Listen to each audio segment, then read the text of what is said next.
कि तोर मीठी मीठी बोलिया करे जा छुवेला हो करे जा छुवेला। बड़ा सुंदर श्रृंगार रस गीत के भाव है कैसे। लाली लाली होठवा से परसे ललैया हो की रस छुवेला।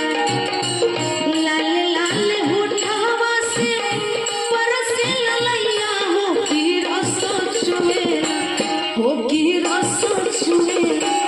जैसे अम्मा के मोजरा से रस छुवेला हो की रस छुवेला। जैसे अम्मा के मोजरा से रस छुवेला हो की रस छुवेला। लागे वाली बतिया ना बोला मोर राजा हो करे जा छुवेला। लागे वाली बतिया ना बोला मोर राजा हो करे जा छुवेला हो करे जा छुवेला। तोर मीठी मीठी बोलिया करे जा छुवेला हो करे जा छुवेला।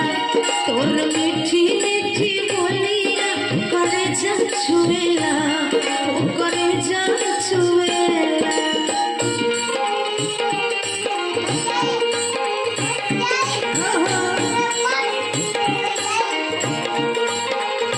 वाह वाह।